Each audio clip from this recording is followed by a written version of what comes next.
नमस्कार. श्री स्वामी समर्थ.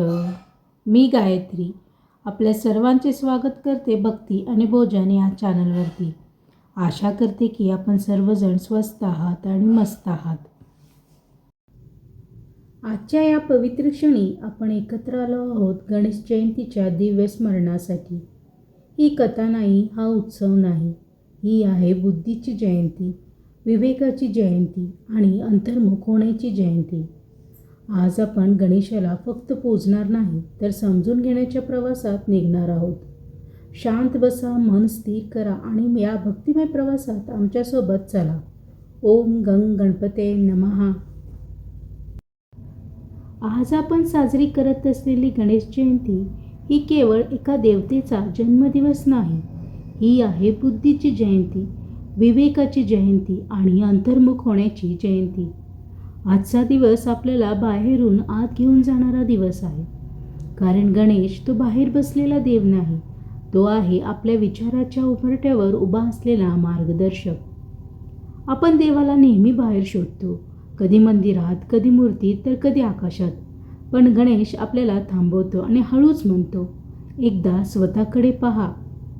आपण देवाला बाहेर शोधतो, पण गणेश आपल्याला आत पाहायला शिकवतो. गणेश म्हणजे काय? गणेश म्हणजे जो आधी पूजा मागत नाही, जो आधी समजून घ्यायला सांगतो. तो नेहमी म्हणतो, माझ्या पुढे डोकं टेकवण्याआधी तुझ्या डोक्यात काय चाललंय ते पहा. गणेश हा भीतीचा देव नाही, तो शिक्षा करणारा देव नाही, तो आहे समज देणारा मित्र. आपण कुठं चुकतोय, आपण कुठं घाई करतोय, आपण कुठे हट्ट धरतोय हे दाखवणारा देव म्हणजे गणेश. म्हणूनच कोणतेही काम सुरू करण्याआधी आपण त्याचं नाव घेतो. कारण काम यशस्वी होण्याआधी विचार शुद्ध होणं गरजेचं असतं. गणेशाची मूर्ती पहा. त्याचं डोकं मोठं म्हणजेच विचार मोठे असावेत.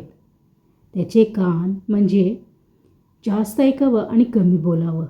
त्याचे लहान डोळे म्हणजे फक्त वरवर न पाहता आतपर्यंत पाहायची दृष्टिकोन देणारं. आणि हे सगळं सांगण्यासाठी तो आपल्याला शब्दात नाही तर रूपात बोलतो. गणेश म्हणजे जीवन समजून घेण्याची कला. आज गणेश जयंतीच्या दिवशी आपण त्यांचा जन्म साजरा करतो, पण खरं तर आज आपल्या आतल्या विवेकाचा जन्म व्हायला हवा. आज आपण आपल्या आतल्या अहंकाराला थोडं बाजूला सारायला हवं. आज आपण आपल्या आतल्या गोंधळाला थांबवायला हवं. आणि म्हणूनच हे स्मरण मनात हळूच येतं. वक्रतुंड महाकाय सूर्यकोटी समप्रभ निर्विघ्नं कुर्मे देव सर्व कार्येषु सर्वदा. या श्लोकात आपण गणेशाला एकच विनंती करतो, माझ्या कामातून अडथळे दूर कर. पण गणेशाचा अर्थ वेगळा लावतो. तो म्हणतो, मी अडथळे काही काढणार नाही, मी तुला अडथळे समजून घेण्याची बुद्धी मात्र देईन. कारण काही अडथळे आपल्याला थांबवायला नसतात, ते आपल्याला वळण दाखवायला येत असतात. गणेश म्हणजे नेहमी सुरुवात, पण घाईची सुरुवात नाही. तो म्हणतो, थांब, श्वास घे, विचार कर आणि मग पुढे जा. आजचा दिवस आपल्याला हेच शिकवतो. देव बाहेर नाही, तो आत आहे आणि गणेश त्या आतल्या देवाचं पहिलं नाव आहे. याच भावनेतून आपण गणेश जयंतीचा अर्थ, चतुर्थीचं रहस्य आणि त्यामागचा आध्यात्मिक संकेत समजवून घेऊया. ओम गंग गणपते नमः. भक्त हो, गणेश जयंती म्हटलं की आपल्या मनात लगेच एक चित्र उभं राहतं. फुलांनी सजलेला गणेश, उत्सव आणि आनंद. पण थोडं थांबूया. आजचा दिवस फक्त आनंदाचा नाही, तो अर्थाचा दिवस देखील आहे. कारण प्रत्येक तिथी, प्रत्येक वार, प्रत्येक सण आपल्याला काहीतरी शिकवायला येतो. गणेश जयंती येते ती माघ महिन्यातील शुक्ल चतुर्थीला. माघ म्हणजे काय? माघ म्हणजे थंडीचा शेवट, अंधारातून प्रकाशाकडे जाण्याचा वेळ. निसर्ग जसं सांगतो, आता थांबलेली ऊर्जा पुन्हा व्हायला लागते.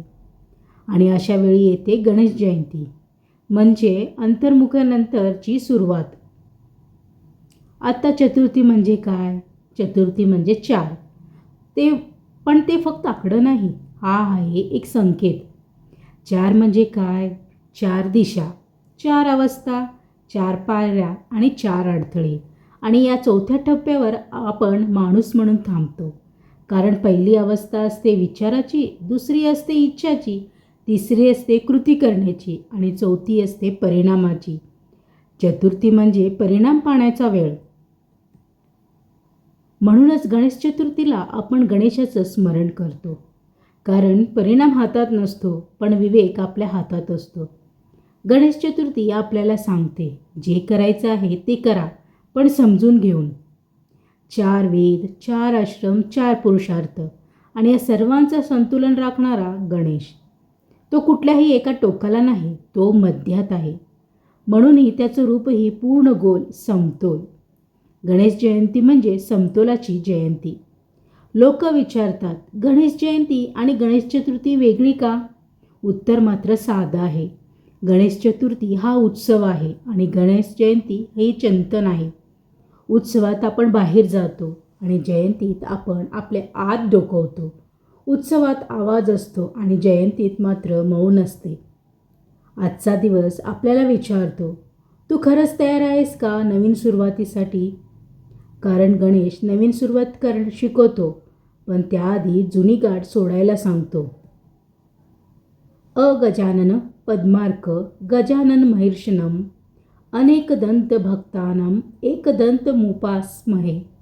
या श्लोकात आपण म्हणतो, गणेश दिवसरात्र आपल्या स्मरणात असो. पण याचा अर्थ एवढाच नाही. याचा अर्थ असा आहे, प्रत्येक निर्णय घेताना थोडा गणेश आठव. चतुर्थीचा आणखी एक अर्थ आहे. चतुर्थी ही अशी तिथी आहे जिथे चंद्र पूर्ण नसतो आणि पूर्णपणे तो लुप्तही नसतो. म्हणजे ना पूर्ण स्पष्टता ना पूर्ण अंधार, अगदी आपल्यासारखंच. आपण हे ना पूर्ण समजलेलं असतो ना पूर्ण अज्ञानी, आणि अशाच अवस्थेत आपल्याला गणेशाची गरज असते. म्हणून गणेश जयंती म्हणजे पूर्णपणाकडे जाण्याचा पहिला जाणीवपूर्वक पाऊल. ही जयंती आपल्याला सांगते, आज नाही तर कधीही नाही. आज नाही तर विचार बदलायचा दिवस कधी? आज नाही तर थांबून ऐकायचं कधी? आज गणेश जयंतीच्या दिवशी फक्त हेच मनात ठेवा, नवीन सुरुवात मोठी असावी असं नाही, ती सजग असली तरी पुरे असते. गणेश मोठ्या घोषणा करत नाही, तो फक्त हळूच दिशा दाखवत असतो. भक्त हो, आपण लहानपणापासून एक गोष्ट ऐकत आलो हो, गणेशाचा जन्म कसा झाला. पण आज आपण थोडा वेगळा प्रश्न विचारूया. हा जन्म नेमका कुठं झाला आणि का झाला? कारण ही कथा फक्त पुराणातली नाही, ती आहे मानवी मनाच्या आत दडलेली घटना. ही कथा सुरू होते माता पार्वतीपासून. माता पार्वती म्हणजे शक्ती, प्रकृती आणि सर्जनशीलता. ती एकटी आहे. भगवान शंकर ध्यानात व्यस्त आहेत. हा क्षण लक्षात घ्या. जेव्हा पुरुष तत्व ध्यानात गुंतलेलं असतं, तेव्हा स्त्री तत्व सृष्टी निर्माण करते. माता पार्वती स्वतःच्या अंगमळापासून एक बालक घडवते. हे केवळ शारीरिक वर्णन नाही, याचा अर्थ आहे स्वतःच्या अनुभवातून जन्मलेली बुद्धी. तो बालक निष्पाप, सजग आणि आज्ञाधारक. माता पार्वती त्याला सांगते, इथं उभं राहा आणि कुणालाही आत येऊ देऊ नकोस. हा आदेश म्हणजे काय? तो म्हणजे स्वतःची मर्यादा ओळखणं. गणेश इथे पहिल्यांदा उभा राहतो दारावर. दार म्हणजे आत आणि बाहेर यामधील रेषा. आणि तेवढ्यात भगवान शंकर येतात. भगवान शंकर म्हणजे वैराग्य, ज्ञान आणि अमर्याद सत्ता. पण भगवान शंकरही त्या दारापाशी थांबतात. गणेश त्यांना अडवतो.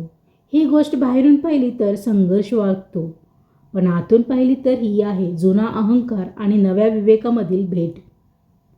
भगवान शंकर क्रोधित होतात आणि गणेशाचं शिर छाटलं जातं. ही क्रूर शिक्षा नाही, हे आहे जुन्या ओळखीचा अंत. जुनं डोकं म्हणजे जुने संस्कार, जुने हट्ट, जुने गैरसमज. ते काढून टाकल्याशिवाय नवीन समज येत नाही.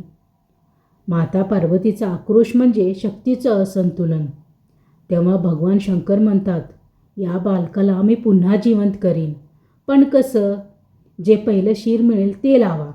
आणि ते शिर असतं गजाचं. गजाचं म्हणजे हत्तीचं. हत्ती म्हणजे स्मरणशक्ती, संयम, स्थैर्य.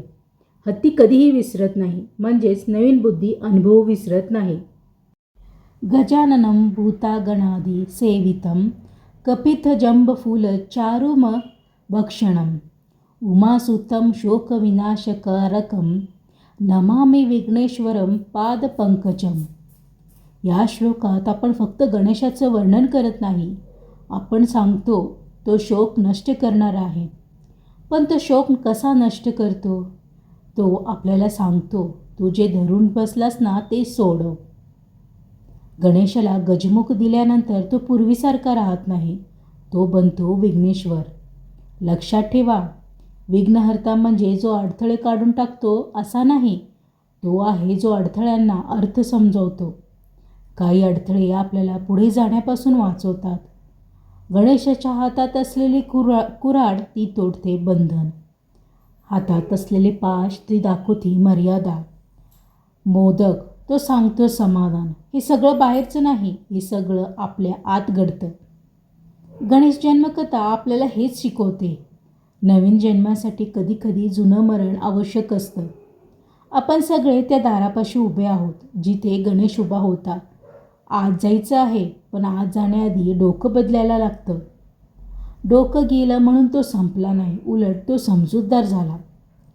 गणेश म्हणजे एक कथा नाही, तो एक प्रक्रिया आहे. तो दरवेळी जन्म घेतो जेव्हा आपण अहंकार सोडतो आणि विवेक स्वीकारतो. भक्त हो, आपण गणेशाला एक नाव देतो, विघ्नहर्ता. पण कधी थांबून विचार केलाय का, तो खरंच आपल्या आयुष्यातील सगळं विघ्न काढून टाकतो का? जर तसं असतं तर भक्तांच्या आयुष्यात दुःखे, अडथळे, संघर्ष का येतात? म्हणजे गणेश विघ्नहर्ता आहे, पण त्याचा अर्थ आपण समजतो तसा नाही. गणेश विघ्न काढून टाकत नाही, तो विघ्नांचं रूपांतर करतो. तो अडथळ्यांना शिक्षक बनवतो. आपण जेव्हा एखाद्या संकटात अडकलो असतो तेव्हा आपली पहिली प्रतिक्रिया असते, हे का घडलं? गणेश मात्र विचारतो, हे तुला काय शिकवायला आलंय? हा फरक समजणं म्हणजे विघ्नहर्त्याला समजून घेणं. विघ्न म्हणजे काय? विघ्न म्हणजे फक्त बाहेरची अडचण नाही. विघ्न म्हणजे घाई, हट्ट, अहंकार आणि अधीरपणा. आणि ही सगळी विघ्न आपल्या आत असतात. मग गणेश काय करतो? तो बाहेरची परिस्थिती बदलत नाही, तो आतली दृष्टी बदलतो. सर्व विघ्नहरं देवं सर्व कार्येषु नायकं नमामि विघ्नराजेंद्रं वंदे गणनायकं. या श्लोकात सर्व विघ्नहर म्हटलं आहे. पण याचा अर्थ असा नाही की तो सगळं सोपं करतो. याचा अर्थ असा आहे, तो आपल्याला सामर्थ्य देतो विघ्न पार करण्याची. गणेशाच्या वाहनाकडं पहा, उंदीर. उंदीर म्हणजे इच्छा. लहान, चंचल आणि अस्वस्थ. इच्छा कधीही थांबत नाहीत. पण गणेश त्या उंदीरावर बसलेला आहे, म्हणजेच इच्छावर बसलेली बुद्धी. हीच विघ्नहर्त्याची खरी ओळख. आपण अनेकदा म्हणतो, देवा हे विघ्न काढून टाक. पण गणेश हळूच म्हणतो, हे विघ्न तुला मजबूत करायला आलंय. जर आयुष्यात अडथळेच नसते तर विवेक कसा वाढला असता? जर चूकच झाली नसती तर समजूत कशी आली असती? गणेश विघ्न देतो सुद्धा, हो देतो, कारण काही वाटा चुकीच्या असतात आणि तिथे विघ्न आलं म्हणजे समजायचं इथं थांबायचं आहे. हेही विघ्नहर्त्याचं काम आहे. विघ्न आलं म्हणून घाबरू नको, कदाचित गणेश तुला वाचवत असेल. गणेश म्हणजे तत्काळ उत्तर नाही, तो योग्य वेळ. तो म्हणतो, आत्ताच नाही, थोडं थांब, आणि ते थांबणं आपलं आयुष्य बदलतं. आज गणेश जयंतीच्या निमित्तानं आपण हे लक्षात ठेवूया, विघ्न म्हणजे शत्रू नाहीत, विघ्न म्हणजे सूचना. आणि गणेश त्या सूचनांचा भाषांतकार आहे. भक्त हो, आपण गणेशाची मूर्ती पाहतो, पण फार वेळा फक्त पाहतो. आज मात्र पाहून थांबून समजून घेऊया. कारण गणेशाचं रूप सजावटीसाठी नाही, ते आहे शिक्षणासाठी. गणेशाचं रूप म्हणजे एक चालतं फिरतं आध्यात्मिक शास्त्र. त्याच्या शरीरावरच जीवन जगण्याची सूत्र कोरलेली आहेत. गणेशाचं डोकं मोठं आहे, याचा अर्थ विचार मोठे असावेत. लहान विचार मोठी विघ्न निर्माण करतात, मोठे विचार विघ्नांना लहान करतात. गणेश आपल्याला सांगतो, प्रश्न लहान ठेवू नकोस, दृष्टीत मोठी ठेव. गणेशाचे कान मोठे आहेत, कारण ऐकणं हे बोलण्यापेक्षा महत्त्वाचं असतं. आपण ऐकतो कमी आणि बोलतो जास्त. गणेश म्हणतो, आधी सगळं ऐक, मगच उत्तर दे. मोठं कान म्हणजे संयम. गणेशाचे डोळे लहान, म्हणजे तो वरवर कधीच पाहत नाही, तो आतपर्यंत पाहतो. आपण बघतो रूप, तो पाहतो स्वरूप. गणेश आपल्याला शिकवतो, सगळं दिसतं तसं नसतं. गणेशाचं सोंड मजबूत आहे, पण त्याबरोबर लवचिकही आहे. ती मोठं वजन उचलते आणि अतिशय सूक्ष्म वस्तूही. म्हणजे जीवनात कधी कठोर आणि कधी कोमल व्हायला पण हवं. एकसारखं वागणं हीच खरी अडचण असते. गणेशाचं मोठं पोट आहे, कारण तो सगळं पचवतो. आनंद, दुःख, अपयश, यश. तो काहीच बाहेर फेकत नाही. आपण मात्र लहान लहान गोष्टींना दुखवतो. गणेश आपल्याला हेच सांगतो, सगळं पचवायला शिका. गणेशाचं वाहन उंदीर. उंदीर म्हणजे आपल्या इच्छा. इच्छा सतत धावत असते, पण गणेश त्या उंदीरावर बसलेला आहे, म्हणजे इच्छावर बसलेली बुद्धी. आणि हीच खरी भक्ती. गणेशाचा एक दात तुटलेला आहे, कारण तो सांगतो, काहीतरी मिळवायचं असेल तर काहीतरी सोडायला लागतं. परिपूर्णतेचा हट्ट हा जीवनातला सगळ्यात मोठा अडथळा आहे. एकदंत आपल्याला हेच शिकवतो, अपूर्णतेतही समाधान मिळायला हवं. गणेशाचे 4 हात. एक आशीर्वाद देतो, एक संरक्षण करतो, एक बंधन तोडतो आणि एक समाधान देतो. म्हणजे जीवनात कर्तव्य, संरक्षण, त्याग आणि समाधान सगळ्यांचं संतुलन असावं. एकदंतं महाकायं तत्पकाजन सान्निभं लंबोदरं विशालाक्षं वंदेहं गणनायकम. हा श्लोक फक्त स्तुती नाही, तो आहे स्वतःला आठवण करून देणं. असं व्हायचं आहे. गणेशाचं रूप पाहिलं की आपल्याला जाणवतं, देव परिपूर्ण नाही, म्हणूनच तो आपल्या जवळचा आहे. तो दोष दाखवत नाही, तो मार्ग दाखवतो. भक्त हो, आपण गणेशाला नेहमी देव म्हणून पाहतो, पण जर थोडं थांबून पाहिलं तर जाणवतो, तो आपल्या आयुष्यापासून कधीच दूर नव्हता. गणेश मंदिरात जसा आहे तसाच तो आपल्या रोजच्या आयुष्यातही आहे.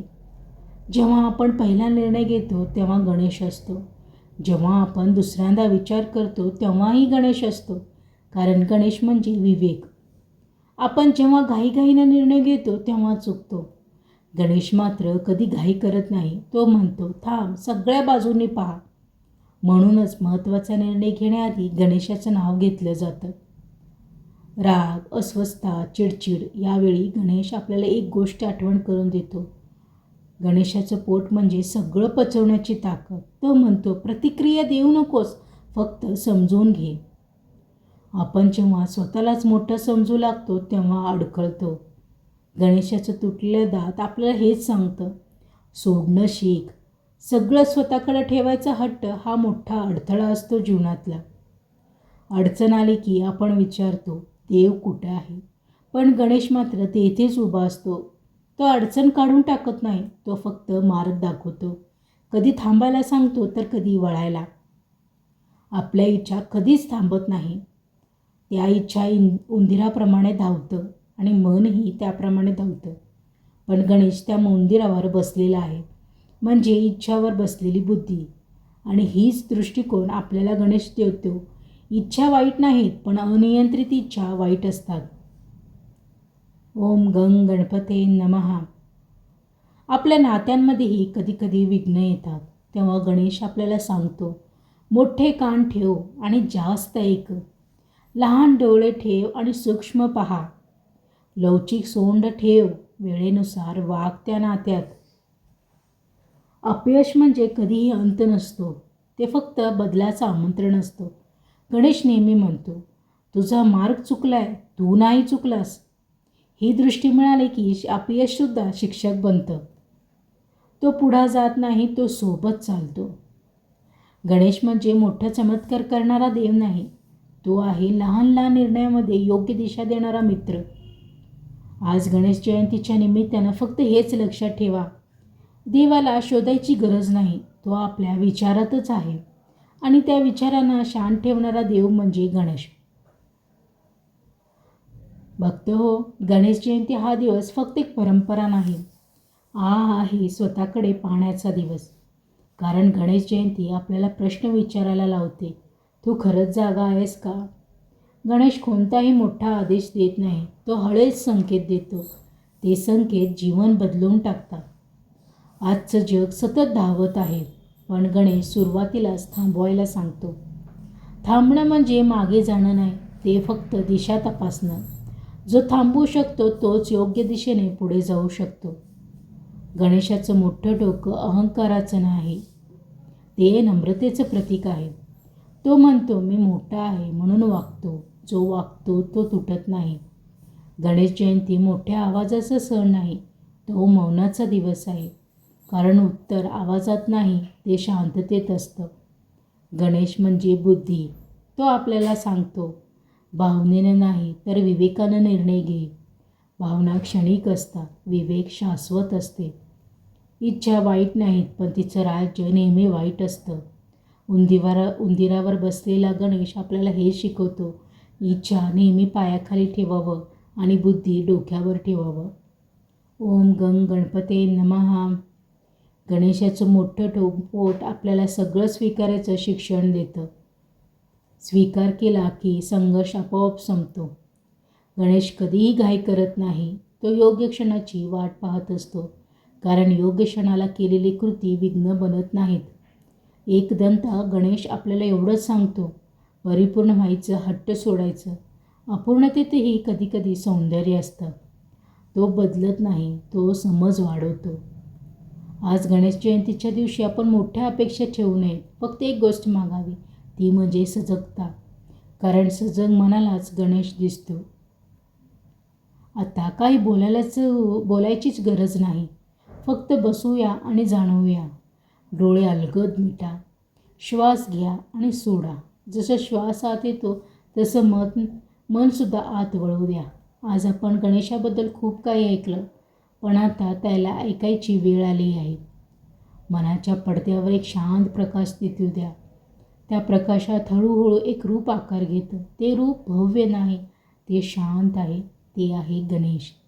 तो काही बोलत नाही, तो फक्त पाहतो आणि त्या नजरेत कोणताही न्याय नाही, फक्त समज आहे. त्याचे मोठे कान तुमचं सगळं ऐकत आहेत. तुमची न बोललेली भीती, तुमची न सांगितलेली इच्छा. त्याचे डोळे तुमच्याकडे दोष म्हणून नाही तर शक्यता म्हणून पाहत आहे. तुमचं आयुष्य जसं आहे तसंच तो स्वीकारतो. तुमचं अपयश, तुमची घाई, तुमची चूक काहीही तो नाकारत नाही. आणि म्हणूनच तुम्हीही स्वतःला स्वीकारा. आता मनात हलक्या आवाजात म्हणा, ओम गंग गणपते नमः. आणि लक्षात ठेवा, गणेश बाहेर कुठेच नाही, तो आहे योग्य निर्णयात, थांबण्यात, समजूतदारच्या मौनात, अहंकार सोडण्यात. तो येत नाही, तो जागा होतो. आज गणेश जयंती संपते, पण गणेश कधीही संपत नाही. तो दररोज तुमच्यासोबत आहे. जेव्हा तुम्ही थांबता, विचार करता आणि योग्य ती निवड करता. त्वमेव माता च पिता त्वमेव, त्वमेव बंधु सखा त्वमेव, त्वमेव विद्या द्रविणं त्वमेव, त्वमेव सर्वं मम देव देव. जिथे समज आहे तेथे गणेश आहे. ओम गंग गणपते नमः. आज आपण गणेश जयंतीचा हा शांत, अंतर्मुख आणि भक्तिमय प्रवास एकत्रितरित्या पूर्ण केला. पण लक्षात ठेवा, गणेश कथा इथे संपत नाही, ती इथे सुरू होते. जेव्हा आपण थांबून विचार करतो, अहंकार सोडतो आणि विवेक स्वीकारतो, तेव्हाच गणेश आपल्या आयुष्यात जिवंत होतो. भक्ती या आपल्या सेवेतून आपल्याला एवढंच सांगायचं आहे. भक्ती म्हणजे फक्त देवासमोर बसणं नाही, भक्ती म्हणजे आयुष्य समजावून जगणं. ही सेवा आवडली असेल तर आपलं प्रेम, आशीर्वाद आमच्यासोबत नक्की शेअर करा. माहिती आवडली असल्यास भक्ती आणि भोजन या चॅनलला शेअर करायला, सबस्क्राईब करायला आणि कमेंट करायला विसरू नका. माहिती देताना काही चुकलं गेलं असेल तर मी तुम्हा सर्वांची माफी मागते. मी गायत्री आपल्या सर्वांचा आता निरोप घेते. पुन्हा भेटूयात अशाच नव्या भक्तिमय आणि संस्कारक्षम विषयासह. तोपर्यंत मी सर्वांचा निरोप घेते. नमस्कार. श्री स्वामी समर्थ.